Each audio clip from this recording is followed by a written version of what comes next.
যারা ভাবছিলে যে 2002 সালের আগে বা পরে 2025 সালে ভোটার লিস্ট কীভাবে ডাউনলোড করবে, সেই সেই জন্য আজকে ভিডিওটা এনেছি। দেখো, তোমরা প্রথমে এই ওয়েবসাইটে চলে যাবে, ঠিক আছে, voters.eci.gov.in, ঠিক আছে। এখানে যাওয়ার পর তোমরা দেখবে ওয়েবসাইটটা ডেসক্রিপশন বক্সে পেয়ে যাবে। এখানে ফার্স্টে আসবে তোমার স্টেট। দেখো, আমি এখানে ওয়েস্ট বেঙ্গল সিলেক্ট করলাম। তারপরে আসবে তোমার ডিস্ট্রিক্ট, ঠিক আছে। তো যে কোনো ডিস্ট্রিক্ট সিলেক্ট করো। তারপরে তোমার অ্যাসেম্বলি তুমি যে কোনো একটা করো। আমি প্রথমে এটা করলাম। তারপরে তোমার ল্যাঙ্গুয়েজ, কোন ল্যাঙ্গুয়েজে তুমি ভোটার লিস্টটা চাইছো, ঠিক আছে। তারপরে আছে তোমার রোল। দেখো, এখানে তোমাদের 2025-এর লিস্টটা দিয়েছে, ঠিক আছে। এখানে কিন্তু 2002 সালেরটা কাজ চলছে বলে কিন্তু এখন তুলে নিয়েছে, ঠিক আছে। 2 সালেরটা কিন্তু এখানে দেবে।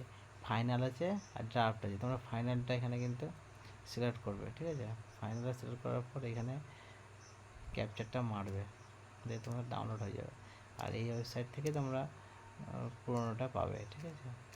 এখন কাজ চলার কারণে কিন্তু এটা তুলে নিয়েছে। তোমরা এখানেই পাবে, কোনো চিন্তা করার কারণ নেই। এখানে ক্লিক করবে, ক্লিক করার পর তোমরা যেখান নেবে আর কি, যে পার্ট নম্বর নেবে, স্কুলের নাম দেওয়া হয়, তোমরা যে কোনো পার্ট নম্বর দেওয়ার পর এখানে তোমরা ডাউনলোড অপশানটা দেবে। হ্যাঁ, দেখো ডাউনলোড হচ্ছে।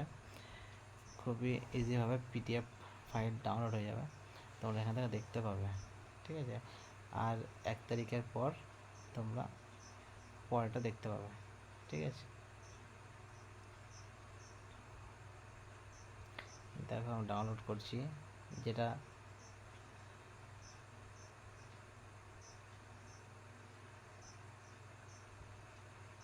ডাউনলোড ফাইলটা।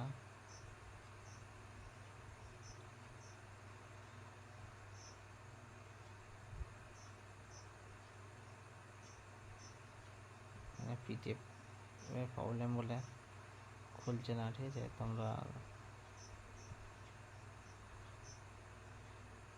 পরে দেখে নিতে পারো।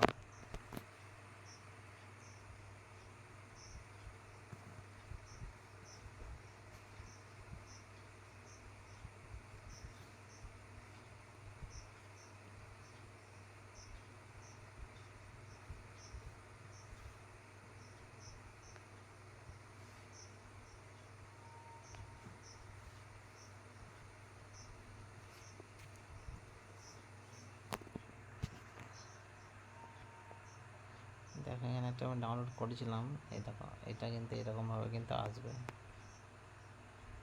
ঠিক আছে। এই দেখো, ভোটার লিস্ট দেখতে পাচ্ছেন, নাম থাকবে, বাবার নাম বা স্বামীর নাম থাকবে, বাড়ির নাম্বার, আর এখানে বয়স থাকবে, ঠিক আছে। এবার তোমরা ডাউনলোড করতে পারো। আর নিচের ডিসক্রিপশন বক্সে লিঙ্ক দেওয়া আছে, সেখান থেকে তোমরা ডাউনলোড করতে পারো।